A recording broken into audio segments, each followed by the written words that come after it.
Welcome to this audio session recording taken at the Agroforestry Show, which was organised in September 2023 as a partnership between the Woodland Trust and the Soil Association. For more session recordings, go to agroforestryshow.com or explore and subscribe to the Agroforestry Show YouTube channel. Enjoy! So we are in the farmer-led agroforestry design session. We're going to be talking to Hannah and Eric about some of the agroforestry systems that they designed on their farms and kind of the process that they went through to kind of design the system they've got now.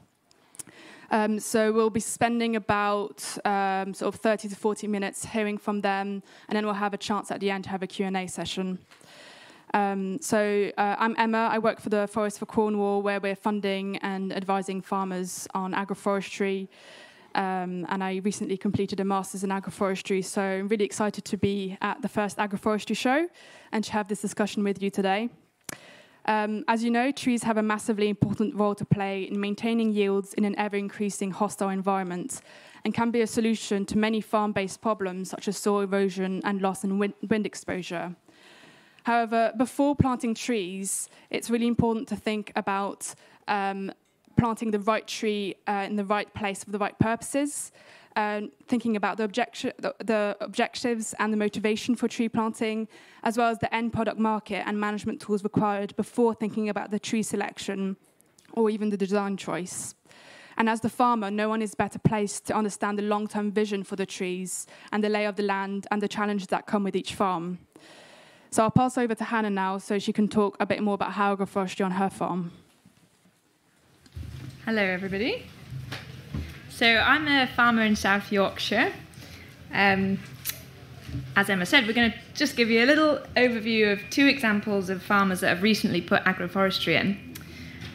So I wanted to start by saying, why did we choose agroforestry? And really to answer that, I need to give you a little bit of context as to where we farm and what kind of a farm we have. So my husband and I took on the farm 5 years ago. Neither of us from a farming background, actually both of us in the medical profession. So it was quite an interesting 5 years really, learning about food production and learning all the different decisions farmers make about how they are going to run their farm business. As we were going along and designing our farm system, we were always quite conscious of the different massive crises we're facing, the climate, CO2, water quality, nature and biodiversity loss, and the health crisis.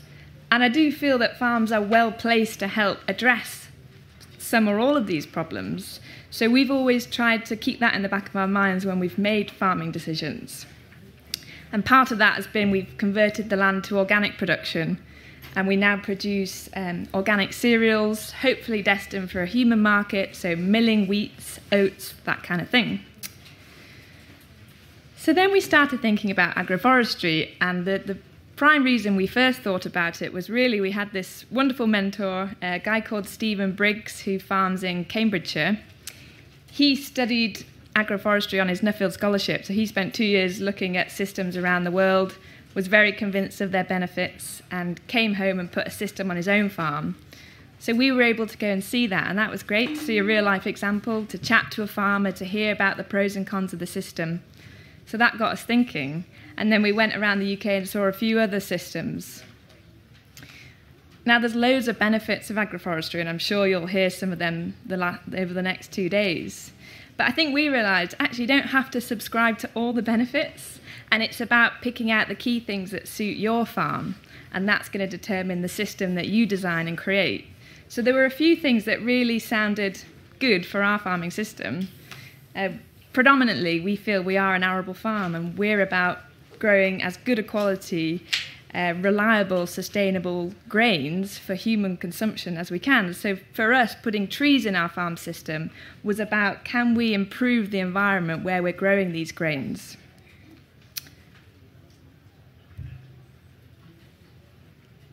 And a few benefits that we really liked were things like reducing wind speed on the land. Our farm is quite an exposed site. It's a south-facing slope. Trees do a great job of drainage, so it's quite heavy clay, can get quite waterlogged in the winter. We hope that the trees will improve drainage. They also draw up water deep from the ground. So in the summer, when it's very hot and dry, which is what we're seeing more and more, we hope that the water will be drawn up and then the trees transpire and help provide a little bit more moisture for the grains growing beside the trees. Trees also have different fungal connections, so we're excited to see how that might improve our soil biology and our the diversity of microbes in our system. And even things like can trees who associate with nitrogen-fixing bacteria, could they help provide nitrogen in our system? We're not sure yet, but that's one of the potential benefits we see. So in terms of design and planning, we had 3 key questions. Where was the system going to go? What was it going to look like? And what trees were we going to plant? We chose probably one of our worst fields, thinking, well, if we can create these benefits through trees, hopefully we're going to take this field that isn't particularly productive at the minute and improve that. So it's a big 50-acre field, has historically been farmed very intensively, the soil's very tired, and it's very kind of monocrop, no diversity at all. Then we thought about, well, what layout are we going to do? Are we going to do shelter belts? Are we going to disperse the trees amongst the field? We saw different systems, and we really liked the look of the alley cropping system. So that's where you have rows of trees, and then you set aside these alleyways for your crops. People do different distances, but we'd seen a couple of schemes that were 6-metre tree widths and then 24 metres for your crops. And that just seemed to us a good balance of still having enough cropping land, but still getting enough trees and diversity into the system to see these benefits. So then we were on to, okay, well, what trees do we put in? There are a couple of things we didn't want with our agroforestry system. We didn't want the management to be too major. So we're 5 years into our business. It's difficult at times. We didn't want to be signing ourselves up to too much challenge. And we also didn't want to have new markets that we weren't prepared to take on. So people are putting fruit and nut trees in, which is great, but we have no experience of selling fresh produce, of harvesting that, storing it, all of that. Maybe that's something we'll look at in the future, but it's not something we were ready for right now. So then we thought, well, can we do hardwoods, broadleaf things, things that require perhaps a little bit less management? And the other thing is we didn't have a huge amount of capital to put into this system, so we wanted to keep costs low. So we wanted trees that weren't going to cost a fortune and that weren't going to be too costly to maintain. So that's what got us onto a coppice system of broadleaf trees. There aren't huge amounts of examples of arable farms that are doing coppiced alley cropping, so we thought, well, we're going to have to guess slightly in terms of what species to put in, and we thought we'd spread our risk, so we've chosen 4 species. We've got hazel, sweet chestnut, sycamore, and alder. The hope with that is that they won't coppice too quickly. Something like willow, you're maybe having to coppice every 2 to 3 years, which would be quite a lot. But equally, something like oak, maybe you're coppicing that, every 20 to 30 years. We didn't want to quite wait that long. So, but our hope with these 4 species is that they are sort of medium speed growing, and we'll be coppicing probably the hazel maybe every 5 years, and then the other 3 maybe every 10 to 15. So then we had our system in place. We were going to put these strips in. We were going to have these 4 types of trees. Then we just had to get them in the ground. So the first thing to think about was what was going to go under the trees. It was an arable field. It was quite tired soil, quite weedy. We knew we needed to maintain those strips, otherwise we'd end up with strips of thistles and docks. So we chose a diverse mix of wildflowers and herbs, and we actually established that the autumn, 12 months before we were going to put the trees in the ground. And that gave these strips time to establish. We mowed them regularly. That helped to get rid of any weed seed. Hopefully the perennial flowers and herbs we put in will establish. And that seemed to work well. So that was back in autumn 21, with the plan that we'd be putting the trees in the ground in the winter of 22. We then had about 3,500 trees to put in the ground. So we thought we can't really do this on our own. Didn't have a huge budget to plant them with staff. So we thought, well, we'll put volunteer days on. And actually that worked really well, and I've heard a few other examples of people getting volunteers. I think it's great to see people in the community are really keen to get behind these kinds of things and get the opportunity to come on farm and do something positive and productive. We had 4 days, and we had 80 people turn up over those 4 days. We knew it was important to get the trees in the right position. We'd thought carefully about the spacings and how close the trees would be. So we did pay for somebody to come and knock stakes in the ground. That took about a week. And at least we knew then that the stakes were well in, and we had a marker of where the trees should be planted. So then the volunteers turned up. We bought 10 planting spears. So they're just like a thin, flat spade, and that worked really well to get these little bare roots in the ground. Didn't take very long to teach the volunteers how to use these. It was great. And then we had the guards. I'll point out that we did have a lot of support and help from the Woodland Trust, and they not only provided the trees but did also provide the guards, and we participate in a trial. So we've got 3 types of guards. We've got the plastic as a control, and then 2 types of biodegradable guards. So that'll be interesting to see how they perform over the next few years. And yeah, so that was it. 4 days, we got 3,500 trees planted, which we were really pleased with. In terms of maintaining them then, we knew we wanted to put some kind of mulch layer around. Mulch is good, it protects plants from if it's very wet, also if it's very dry, and it just gives the roots a bit of space to get established. The wildflower strip that we have around it does grow pretty bushy and pretty aggressively, so the wood chip's done a really good job at keeping that at bay and letting the tree roots kind of get going. There were a couple of options with the mulching. We'd looked at like sheep wool mulch mats and things, but somebody had warned us against voles. And then the wood chip sounded really great. That'll slowly decompose, add fungi to the soil, keep moisture in the system, and it does seem to have, the trees look really healthy at this point. It's been a really dry summer, but the trees have been okay. We haven't had to water them, so I do think the wood chip has really helped get positive establishment. Then in terms of kind of managing these strips, hopefully year to year there won't be too much work involved. We don't plan on mulching the trees again. We'll have to see in next winter what it looks like, to see how much wood chip's still remaining. We are going to mow the strips, so the tree strips are 6 metres wide. Eventually, once the trees are coppiced and they're bushing out, I think they'll sort of take up that 6 metre space, but at the minute we've still got quite a lot of space for the wildflowers and herbs and things. So we will mow that once a year and bale that up and remove that, and that's to try and reduce the nutrition in the system and keep those wildflowers there. Then we'll get on to the harvesting of the wood. So we'll probably do our first cut in about 5 years' time, we think. It's kind of all a bit of guesswork at the minute. We don't have any experience of woodland or coppicing really, but we think in about 5 years' time, probably will be kind of man in a chainsaw job going along. I suspect it won't be hugely kind of high quality timber at that point, but hopefully we'll be able to chip it and either use it as mulching for other tree plantings or use that material on the farm as a compost or some kind of soil amendment.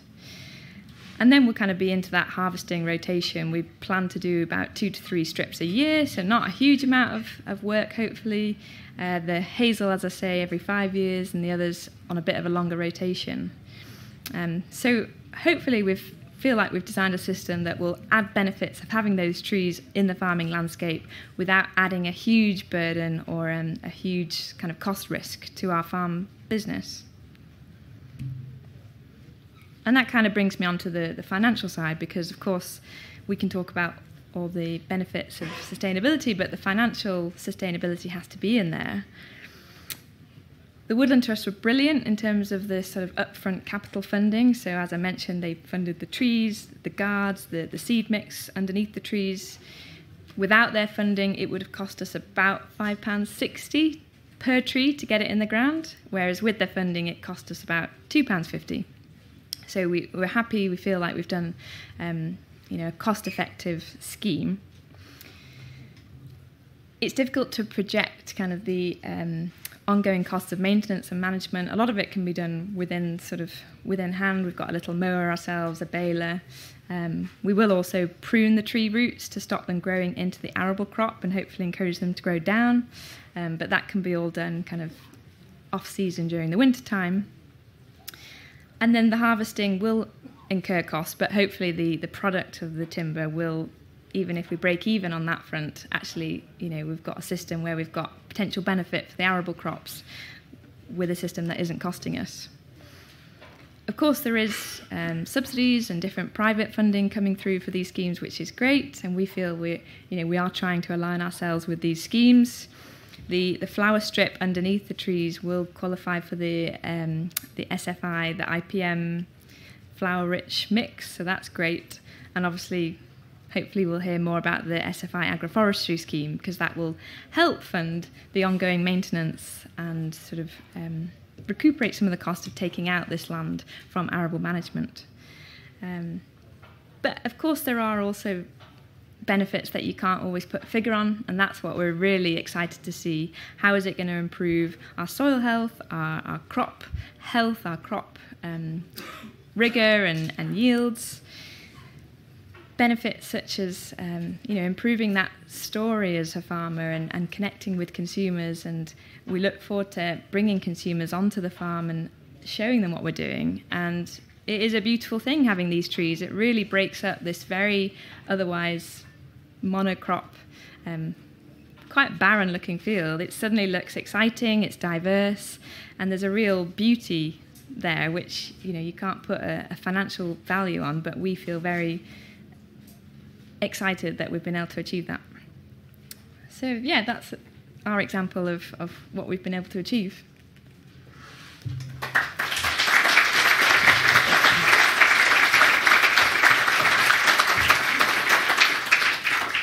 Thanks, Hannah. That was really interesting to see agroforestry being established on an arable farm, because it's not something I come across very often. And it was interesting to see that you chose one of your worst fields and thought about how the trees could be a solution for some of those issues. And yeah, the fact that you did the ground prep a year beforehand just goes to show how much thought goes into it.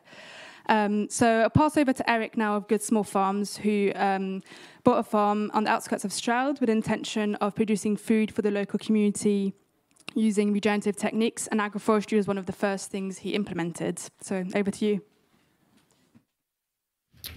Good afternoon. As Emma said, my name's Eric. I run a small farm of 100 acres near Stroud. I'm new to farming. We've been there 2 years, and the previous owners had an alpaca farm. So we've transitioned considerably from something that may not be of much use to many people to hopefully something with the aim of being useful to quite a few people. We started with mostly permanent pasture and some improved pasture and a very small amount of woodland. And over the course of the 2 years, we've put in 20 acres of agroforestry. We've established a market garden that now has a stall at Stroud Market, a box scheme, and we sell wholesale. And we've got a herd of 22 cows and a very small tree nursery. We're aiming to demonstrate that it's possible to run a mixed, small regenerative farm in a viable manner, viable meaning profitable. It's not easy, but if it is possible, we're hoping that this is a model that can be taken to other parts of the country. In that time, we've also started our conversion to organic. We are pasture for life with our cows, and we're in the process of applying for B Corp. We started with very little or nothing in terms of both experience, and we didn't start with a legacy. So we didn't start with anything other than essentially permanent pasture. So in many ways that made it very easy, because we didn't have to think about what had happened before. My approach was to look at what would be a useful set of things to do to provide food to local humans. If we look at, this is a diagram from the Eat Lancet report in 2017 talking about what is a sustainable, healthy diet for humans. And unsurprisingly, we need to eat lots of fruit and veg, and we should probably eat less meat than we do, and some would argue none, but let's say less. But then we need to replace that with protein that we source from elsewhere. Very quickly, we realised that it's not easy, but it's a known thing to set up a market garden. It's less known to do fruit-based protein, but if we want to address this as our mission, then we need to do non-meat-based protein. So our agroforestry approach came from what do we want to actually grow? And it turns out that what we want to grow is on trees, and it turns out that we've got fields, so we need to put trees in fields. It's not necessarily the most conventional way of starting, but it fit with the very clear mission that we have. I also did the Agroforestry Masters, so I was slightly influenced by that as well. So fruit also fit into that, and we ended up starting to think about how we might grow nuts and fruit. There's a whole load of nuts, there's a whole load of fruit, and we started with what is suitable to where we are. So we established that we want nuts in our system, and then we identified cob nuts or hazelnuts and walnuts as two that were kind of low barriers to entry in terms of they should grow reasonably well despite our lack of experience of growing them. One big challenge is there's a lack of experience generally in the country when compared to, for example, apple trees. So we have a great body of knowledge and varieties and rootstocks when it comes to apple trees. Walnuts, surprisingly, given that they should grow here, is a far smaller body of knowledge. But we like a challenge, so that was fine. We designed the system because we didn't have any legacy machinery. We didn't need to worry about widths down which our machinery would fit, and we thought more about what would be suitable for the trees in a given system. So we ended up with 10 metre spacing between our rows and 10 metre spacing between our trees in one of our systems, and that was a walnut pair system. So every row has an alternating walnut pair, and every row is 10 metres from the next. We then thought that maybe we should make it a little bit more complicated, so we added in some soft fruit along each row. We weren't entirely sure what the best preparation would be, so we actually approached it in different ways. This is a photo of me driving our very, very small electric tractor, which was coincidentally perfect for rotivating a row, which we did with utmost precision. This allowed us to establish along the row, and I definitely recommend this rather than the few walnut trees I planted the year before, meaning that I couldn't get the tractor in between each of the walnut trees, and it took a lot longer. We then need to think about the process of, once we've established them, how are we maintaining them? We have a deer pressure, we have rabbit pressure, not to mention birds as well. So rather than spend lots of money on a permanent deer fence, we decided to make our own. Knowing that we might get it wrong, it's easier to undo something that is less permanent. So we bought some very tall chestnut posts and used them selectively around the perimeter of a given system, and then supplemented them with plastic electric posts and ran 4 poly wires around the perimeter. It kind of worked all right. I wouldn't necessarily say it would work in every instance, but it was £500, not £5,000. So there's definitely benefit there. Our approach is a bit like Ben Raskin in terms of the intensity with which we want to manage this. We're creating a field or a farm that has a lot of diversity, accepting that we lack a deep knowledge of anything in particular, but we have a very close contact with people who are keen to buy what we have. If our walnuts don't work too well, hopefully our pears will. So the intensity of management is in proportion with that kind of relationship with the diversity, if that makes sense. We planted 52 walnut trees, 52 plums. We planted 450 cobs, which are 2 staggered 3-metre rows. Again, it turns out that I can fit my tractor in between them at the moment. That's lucky. We then planted 88 blackcurrants, 88 red currants, 176 gooseberries, 77 rhubarb, and planted 600 garlic, which didn't work very well. I think the point is that we're a very different approach. We're accepting that our yield per tree might be low, but the input cost is also going to be low.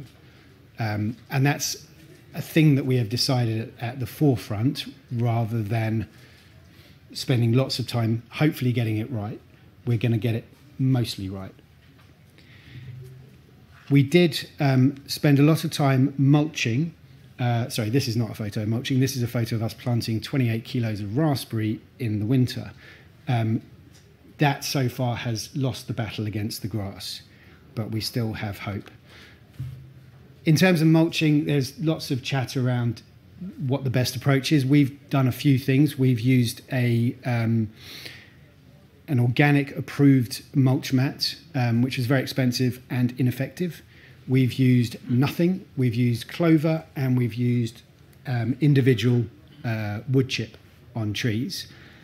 I think the context will dictate what's best for that. I think wood chip ideally would be the one I would choose, but it is a lot of work, and it depends how easily you can get your wood chip, and whether you have to pay for it or whether you'll get it free, and whether they'll deliver it anywhere near the trees. We've planted 10,000 trees in total, most of which are not part of the agroforestry. They are hedges, shelter belts, that kind of thing. But with, in the back of our mind, the idea that we need to be more self-resilient with regards to wood chip. At least where we are, it's only going to become a more expensive thing to source. It's going to be harder to get it for free in the quantity and the appropriate species that we need. So we anticipate doing a lot of the wood chip ourselves from our own stock in due course. In terms of maintenance, we're still working that one out. We've written a management plan, and we're iterating through that in terms of the pruning, the clearing of the grass, and ultimately at some point, hopefully, the actual harvest. There are only 100 questions that you can answer at one time, and it turns out that agroforestry of this complexity has 1,000 questions. So I'm trying not to worry about the ones that I don't need to talk about right now. There are people out there that know more, and I speak to them as much as possible. But worrying about how to harvest walnuts is not my prime concern right now. Tom Tame is a great person to know, and I think he will help us, and maybe it's that he comes and harvests them on our behalf. But given the sort of complexity, I think that's a question that can wait a year or so to be answered. In terms of how we worked out whether it was worth doing in the first place, Emma and I actually co-wrote the initial sort of financial appraisal of it, and it's vague. You know, how many walnuts are you going to get from a walnut tree in 10 years' time? And what's the price at that point going to be? I don't know. I mean, I can put a number in a spreadsheet, and we did, but ultimately you have to take a leap of faith to a certain extent. If you can, by having shorter run crops such as soft fruit, start getting revenue earlier, then you can be less worried about what the walnut's going to do in 10 years' time. But ultimately, it needs to make sense conceptually, and you need to have faith that you have the market to sell them, and that you'll find an economic way of doing it in 10 years' time.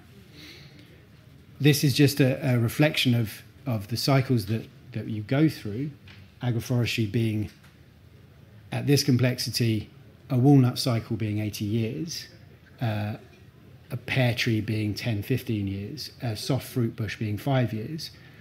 When you think about what you're growing and what you're therefore harvesting, you need to work in those cycles, and with those cycles come the shading and the opening up of the canopy, and therefore how much grass you'll get depending on what you want to do with the grass.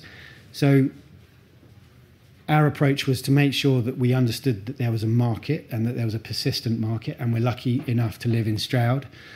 Our business model is to create that market by selling people vegetables on a regular basis.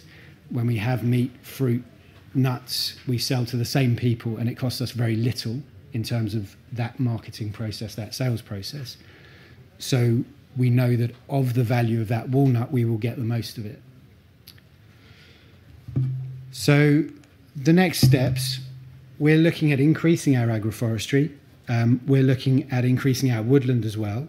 And I think there's more to be done in terms of the number of nuts that we're producing and the diversity in general. I think having done the walk with Ben Raskin, I think sea buckthorn is a massive potential, although not without its challenges. But it definitely doesn't feel like this is the end. This is the learning experience, and we're going to continue planting trees in fields for many years to come. Thank you.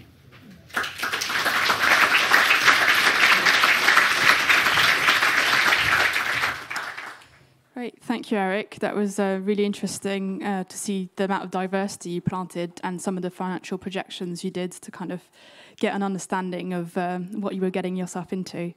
So we've got a bit of time for questions now. If anybody in the audience have we got a mic that can get passed around? Yeah. So if you just make sure that a mic gets to you before you start saying your question so that everybody can hear, that'd be great. So we've got one over here to the right.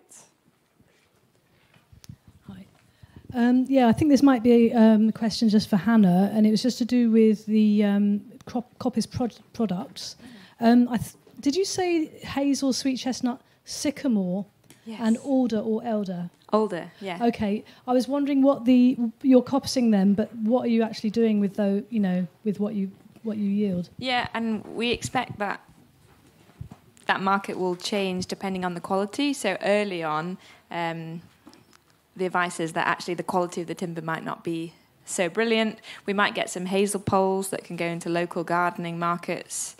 A lot of it, I think, we'll chip and either use it for mulching other trees that we plant on the farm, making compost and soil amendments, which we're looking at for improving the arable fields, possibly even things like firewood, wood chip for wood chip boilers. As we get further down the line, the hope is that we'll maybe get better quality coppice timber, particularly from the three other broadleafs. So the sweet chestnut, hopefully it might be good enough for cleaving and fence posts. The others are a little bit of an experiment. The reason we put the alder in was because it is nitrogen fixing, so it's a bit like a legume, and there is no data on whether having an alder in your field, at what the amount of nitrogen it might leak out of the system and be available for your arable crops. But we thought it's a very interesting concept. We use legumes for that purpose, so that was why we were keen to try the alder. And just about the sweet chestnuts, do you know about Martin Crawford's work down in Devon, where he's been coppicing and then seeing how soon those trees start producing? Yeah, and his work was one we looked at a lot to help us design our system. Any other questions? Got one over here. Can I just ask you the rude question? How did you finance it, both of you? Sorry. Hello. Mine is self-financed. So the Woodland Trust were really good for us. As I mentioned, so with their funding, it cost us £2.50 per tree, so we were quite pleased with that. That was including everything from cultivating, establishing those wildflower mixes, putting on the volunteer days, buying the spades, everything. But even 3,500 trees at £2.50 trees is still quite a lot of money. So was that out of farm income or farm loan? Farm income, yeah. Okay. As you're asking questions, too, it'd be really interesting if you could just say your name and introduce yourselves too. And if anybody in the audience has got an agroforestry system they've got on their farm, it'd be interesting to hear about. Lady in blue there. Thank you. I was just going to say Martin Wolf was the man who did it at Wakelands all those years. And I think his son David is probably here, and you've been there, I'm sure. But I understand that the roots from the trees actually, through the mycorrhiza, feed the crops in the alleys. So I don't think you need to cut the roots. That didn't feel right to me. So the root pruning, and this was advice we had from other people that have put these alleys in, the idea is if you just left the trees to grow, their roots might grow quite superficially into your arable crop area, which might cause us problems with the arable crops. The idea is the root pruning, it just sends them a little bit. I don't think they go super deep, but if the idea is you can create almost like a bowl shape where you've got trees over here and their roots going down, trees over here, roots going down, and you've got this lovely bowl in between where you've got space. Brilliant. And of course, the fungal hyphae are extensions of the roots, so I suspect the roots will be underneath, and then the fungal hyphae might grow up, is the hope. I don't know how we're going to show that and prove it. Got one at the front here. Cheers. Name's Connor. I'm a farm advisor for the Cornwall Wildlife Trust, where we get a lot of interest in agroforestry. So specifically about the section of varieties, and probably we'd be talking about walnuts, which varieties did you go for? And also, what was the quality of the stock that you got? Was it good? That's a great question. Off the top of my head, I don't know every variety. I know that we planted, I think it was 8 different varieties, partly because we weren't sure how they would do in our particular context. The stock was, I would say, okay. We had some initial deer damage, which is only my fault. But subsequent to that, I think they struggled a little bit. And I have since been advised that we could have sourced them elsewhere. But yeah, I think most of it's on me. Brilliant. All right, cheers. Anyone else at the front here? I have Kim. I've recently bought a farm. Couple of questions. One, in terms of mulching, would you suggest, if we've got a lot of trees to chop down anyway, mulching a big area first and then planting the trees into that maybe 6 months later, so you don't need to rotivate the ground, which would probably help with the bacteria and fungi? And the second question is, I'd like to know a little bit about how you keep your deer in a little bit more detail and your rabbits and stuff out, your fencing system. I don't know there's a definitive answer to mulching. It depends on the time of year and what's there at the moment and what trees you're looking to plant. I think Ben Raskin would be a better person to answer that question than I am.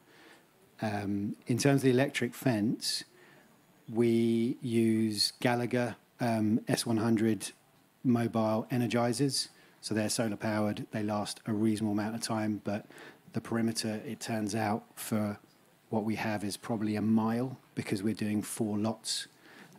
So we need to replace the batteries fairly frequently. It has worked okay, but we actually last week I was coming down and a deer was coming back up and it just turned and went straight through the fence. So I'm thinking it's not perfect. And we're actually looking at for the more complex system, taking it out and doing triple wire down each row so that we can bring the cows in, which we won't be able to do as the trees get bigger because they'll be too big and then the cows will eat the tops of them. So initially we might do that. Sorry, that's not more helpful. The only thing I'd say about the wood chip is you don't want it to break down. You know, the wood chip acts as the mulch when it's in wood chip form, whereas if it composts and then becomes soil, you might find if you're planting your trees 6 months or 12 months later, it's not doing as an effective job. We're going to have to evaluate that sort of next springtime and see, is there enough wood chip there to suppress the grasses and things growing in. So that would be my only hesitation. But I do, if you're prepared to do it twice, then maybe it would work. I think Martin Crawford, when he changed to some of his agroforestry system, was killing the pastures by putting a lot of wood chip on. Right, okay, yeah. So yeah, if you've got an effective way, like a quick way of doing that, then... We've got a lot of thin oaks to thin out, so I'm trying to think of what to do with the wood chip, so I will answer the problem to you.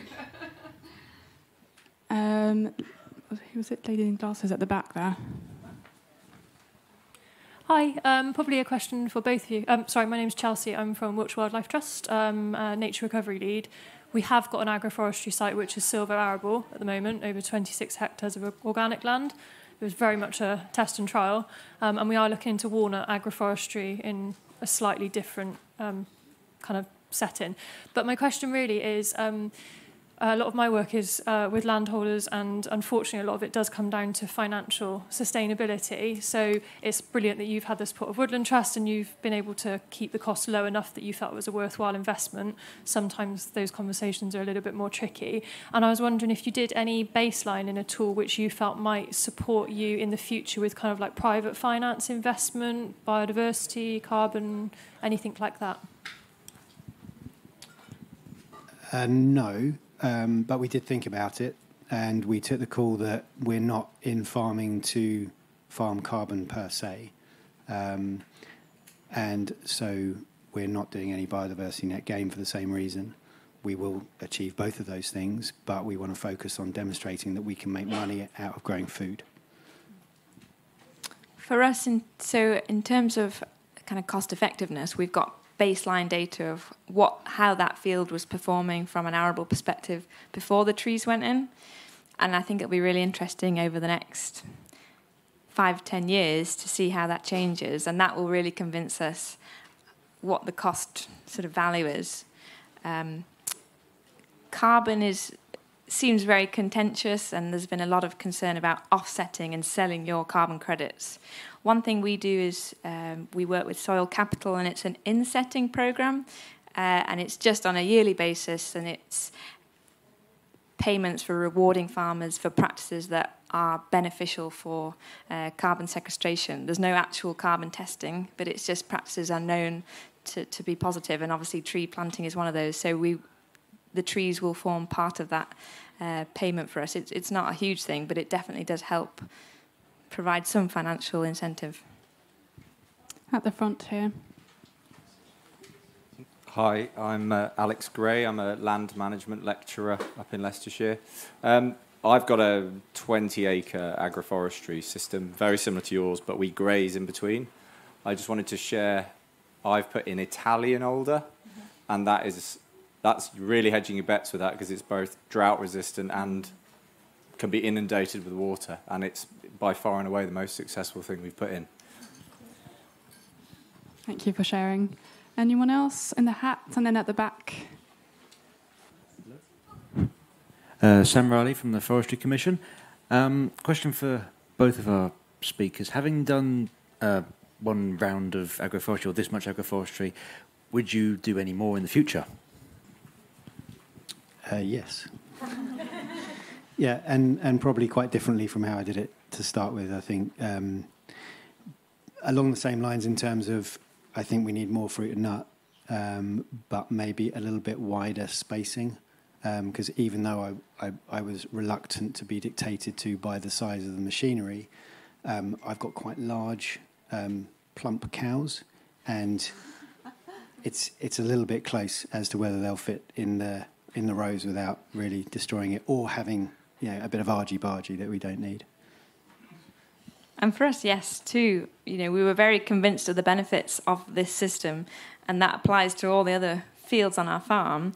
I think one of the things in the back of our mind is how quickly do we do another system? We could go tomorrow and do exactly the same design, or should we sort of wait 5 or 10 years and see how the trees that we've put in have performed? And I think somebody mentioned it this morning, that it's this balance of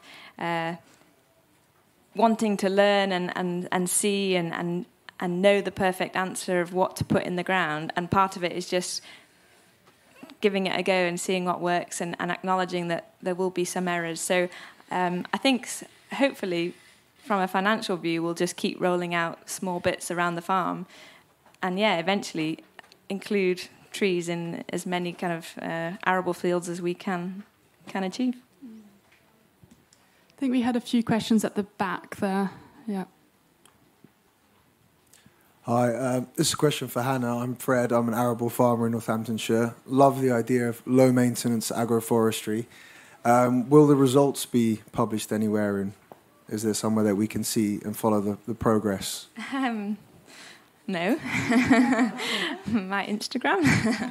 No, I think it's right. And I think the reason that we put our system in was because we went out and saw farmers who would put systems in. I think it's great hearing ideas and reading things in books, but there's a very different thing with seeing it in person and meeting the person that's done it. So we are very keen on having people visit the farm. If anybody does want to come and see the system, please get in contact. And we hope to do events, and a lot of it will feature the agroforestry. We're part of a local farming cluster group, so we've had kind of our local farmers onto the farm, and I think that knowledge share, farmer to farmer, is so important. So yeah, come and see it. Did we have any other questions at the back at all? Yeah, just behind you. Thank you. Nick Huseman, South Downs National Park Authority. It's probably a question wider to the audience. The use of sheep wool in keeping deer off. I'd like to know people's experience because I've trialled it, but I'd be interested in that. But question for Hannah really was did you go pure of your species, so all sycamore or sweet chestnut, or did you mix it up because the growth rates, the yield classes are quite different for each species? Yeah, so and also, there's 3 questions, sorry, a bit cheeky. Are you min-till or are you ploughing in? Because I think in terms of efficiency, for you to be able to chip directly in to your soil would be fantastic in terms of efficiency. So in terms of how we've planted the trees, we've got in each 6-metre row, there's a double row of trees. And the idea there was we would alternatively harvest. So if we harvest a whole row of hazel, we've not left a whole block empty. There'll be the second row to sort of still be there providing the benefits. And we've alternated the species. So we've got one row of alder, say, and then in the other row is sycamore, within this 6-metre band. The hazel have been planted together because just of their growth pattern, we've planted them at closer spacing, and it's yet to be decided, but if they grow very intermingled, we might go along and harvest the whole hazel row, just from an ease point of view. So yeah, that's how we kind of... But again, it's all hedging your bets because we don't really know, but we're going to see. In terms of the cultivation question, so... we do plough. We're organic farm, so don't use any herbicides. Very conscious that there are a lot of benefits with reducing tillage, and we try that where we can. Sorry, I didn't understand the question. Were you saying incorporating the chip into the soil using the plough? Okay. No, coming along with a chipper directly and putting directly into your soil as you go. Right, okay. Incorporating it. Right. I've not come across that at all. So chip it in and then go over the top and either plough or scarify, incorporate it into the soil so you build up your organic matter. So it's just a thought whether... And do you get any nitrogen lockup with that? Yeah.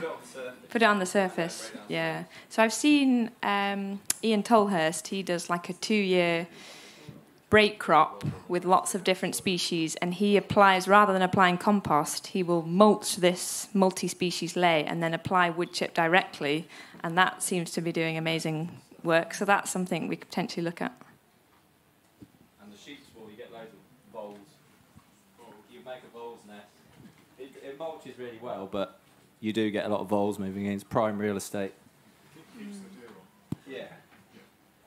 Yeah, in the yellow. Hi, I'm Ruth. I'm with Broadleaf Wales. I've got 4 woodlands up in North Wales. You're talking about coppice products, and this country's got like actually a really busy coppice community who are doing all sorts of amazing things. I was wondering if you'd had any discussions with real-life coppice workers about the sorts of products they're making and the sort of material that makes good coppice product and how they are growing that. Yeah, it's definitely something that's partly the inspiration for coming to events like this, because we want to connect with these skilled people and learn. You know, you can't do everything yourself, and you want to find these partnerships. So no, we haven't yet, and I think that's just because we don't know yet how quickly the product will be available, what it will look like, but definitely it's something we want to consider, because no, there's no reason we should try and gain all these skills ourselves. It's about collaborating with other skilled individuals. I think their next big meet-up is in Silverdale in the Lake District about the middle of October. Oh, brilliant. Okay. What's the name of the event? A Coppice Association. I think it's their national conference or something like that. Okay, great. Thank you. Any other questions? Yeah, we've got a couple just yeah, just there. Sorry, just to clarify, you were talking about carbon, it's not sequestration, but whatever it's allowed to be called. Insetting. It's what? The scheme we do is carbon insetting. Yeah, and who is the organisation? They're called Soil Capital. Good. Thank you. Sorry to... So my question was, neither of you mentioned your hedges, and I just wondered if you've invested in your hedges at all in your agroforestry systems. Yeah. We've put in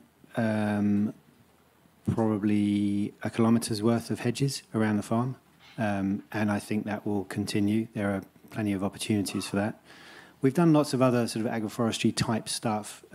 So we planted trees in fields, a bit like the oak surrounded by thorn type arrangements, the clusters. And I think all of that will be the usual agroforestry benefits, but for us specifically, we've got livestock as well. No, for us, honestly, no. And I think it's a good question because I think there's a lot of talk and excitement about planting new things, and we spent ages researching what new trees to plant, when actually the reality is we've got some amazing hedge plants on the farm, probably haven't been looked after, as well as we could, and other older trees and bits of woodland. And there was a great talk earlier about managing on-farm woodland. But my hope is that as this conversation evolves and we're learning how to manage these new trees, that knowledge will spread to the other perennial species that are on the farm, and that includes hedges and other farm trees. We've got a question just here, yep. It's Owen, by the way. Has anyone here experimented with tree planting patterns that aren't straight line, sort of north-south rows? So, for example, on contour or on key line for water preservation in the land? No, it's a good question. When we did our research, I have to say a lot of the systems in arable farms were this kind of north to south planting scheme. Part of that is management-wise, it's easy to get the machinery. And the other part is a shading thing. So if you plant east to west, you're going to get shading when the sun's in the south. You're going to have a north side. Whereas if you plant the trees in a sort of north-south orientation, you're reducing the shade. So no, that was for us, for our scheme. I think perhaps if you're integrating it into permanent pasture, I don't know if that affords you... Even then it might be difficult, I think, though, because if you're using portable electric fencing, it's still quite good to have straight line on the outside of your paddock, so you don't have to use loads and loads and loads of different posts to make this really awkward, curvy shape. So I guess straight lines within some limits kind of does make sense, really. And it's got to be a compromise, hasn't it? It might look more beautiful to have more of these natural, organic lines and shapes, but from a practicality point of view, sometimes straight lines are a bit easier to work with. Did you want to add to that, Eric? Or we didn't need to, just by virtue of the fact that our fields slope from up in the east to down in the west. So we planted approximately north-south orientation. We looked at the sort of Richard Perkins keyline planting, and it looked properly complicated. And mapping from a map onto the ground, we quickly found out involved massive errors in terms of arability. So we went for as straight as we could possibly do, line of sight kind of stuff. Did anybody want to add to that point? Yeah, just at the front. I visited Mark Shepard in Wisconsin, and he's got all of this stuff. What he does, you don't put your fencing down the rows, you just put a big fence around a whole block and then graze them through. But you obviously, once the trees are big, you can't do it when they're young.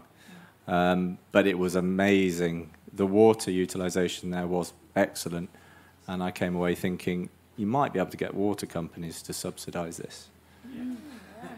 Hopefully. In the glasses, and then we've got someone else at the back.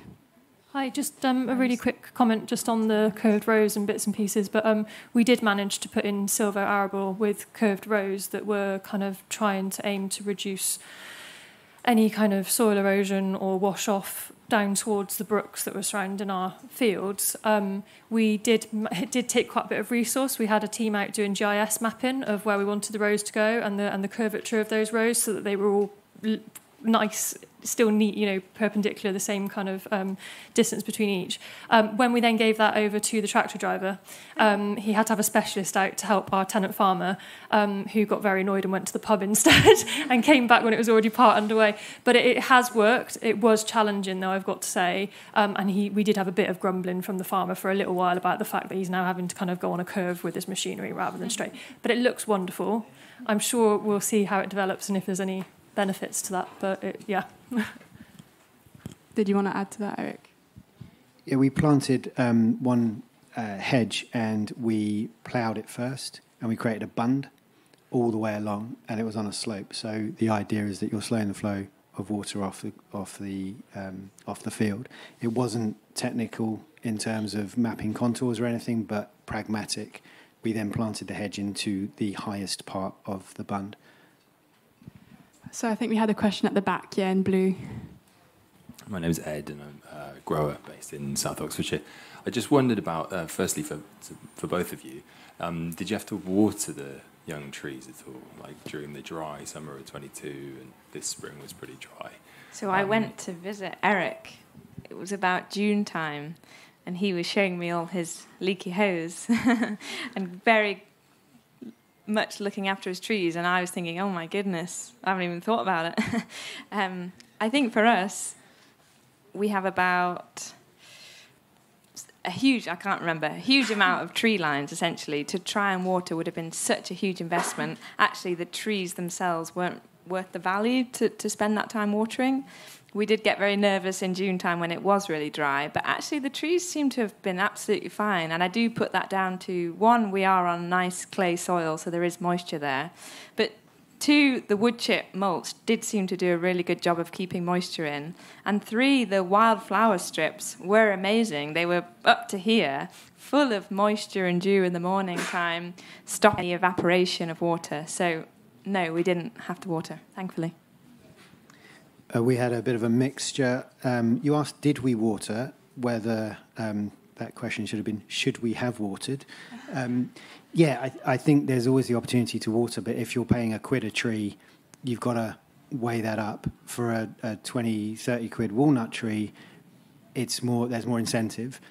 We have done all sorts of watering, from an IBC on a trailer, putting it at the top of the field and very, very slowly watering with a hose pipe, to we now have 1 kilometre's worth of drip irrigation, which is the walnut pear agroforestry.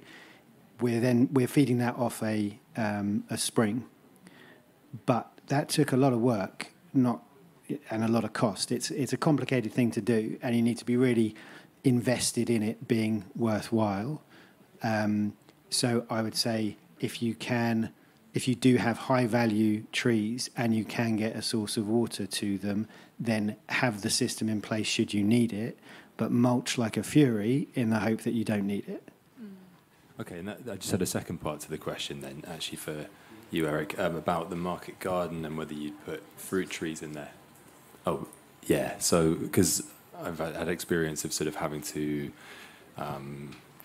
spend a hell of a lot of time watering standards that have been planted as standards, and obviously in their first year the roots aren't deep enough to support them. But I wondered, in terms of the process, the design process of putting trees in the market garden aspect of the farm, you tell us a little bit more about that, and to what extent the grower was involved and what kind of considerations came into play. We haven't yet got any trees in the market garden, but we are working, we've been working with Andy Dibben at Abbey Home Farm in Cirencester, who does have silvo-horticulture. I think that's the right word. Conceptually, it makes complete sense. You benefit from all of the agroforestry things, the water infiltration, the windbreak, diversity in general. We're looking at creating a bit of a modular system. So at the moment we have 20 by 20 min-till beds. We have irrigation modules that service that size. We have 8 of them, and we're looking at potentially increasing that to 21 across a 12-acre site. So we're not going for field scale. We're going for, again, super complicated stuff. Part of the grid system would be trees. Most of those won't be for a harvest. They'll be for their other functions, the sort of wood chipping, all the nitrogen fixing type stuff. But we probably will have standards in there that are harvestable. Probably have time for a couple more questions because it's getting quite hot in here. We've got one over to the right-hand side. Yeah, just there. Hi, sorry I came to this late, so I don't want to repeat anything you've said, but I've got compacted land that's just been used for silage for years, and the soil is dirt. So what I was hoping is by using agroforestry and strips of trees, they'll bring minerals up from the ground, decompact the soil, and also in the areas where I plant the trees, I'll put a bit of the woodland soil, so the fungus will be able to go around the field. Does that sound like a good plan? Yeah, definitely. Okay, thanks. One of the things I was looking at, because I'm very interested in how farming impacts the nutrition value of the food we're producing. And one of the great things about trees is that it pulls up all these trace minerals from deep in the ground and it puts them in their leaves. And then every autumn time when those leaves fall, they fall to the surface of the soil and they help create this cycle of nutrients so that then when you're putting wheat in the ground, which has only got a tiny root system, it can tap into these trace minerals. One more question? Yeah. Hiya, I'm Jamie. I've got an estate up in Scotland. Castlemilk. If anyone's got daddy issues, come and chat with me. Specifically to Hannah, because Eric, you've already answered this pretty well. If you had to go back and start it all again, what would you do differently? That's a good question. I think we put them in last winter, so it's hard to know that. I think we're at the time now where we're going to be going around counting how many failed trees we've had. So it'll be good to see if there's any particular species that hasn't seemed to like our environment. And obviously, if we were doing another scheme, we perhaps wouldn't go for that one again. I think we've heard a lot about the benefits of the sweet chestnut coppice. So maybe actually, in hindsight, should we have put more of that in? Because that has a potentially better value market than, say, the sycamore or the alder. But I think potentially too early to tell. Great. Well, thank you for your questions and for taking the time to attend this session. And yeah, if you've got any more questions, I'm sure you can grab Eric or Hannah in the break. But yeah, go get some water. Thank you for listening. We'd like to thank our lead sponsor, Sainsbury's, and our other major sponsors, Farmers Weekly Transition, Forestry Commission, and Till Hill, and all the attendees for making this show such an overwhelming success. To get advice and support for your agroforestry project, either visit woodlandtrust.org.uk/plant or soilassociation.org/agroforestry.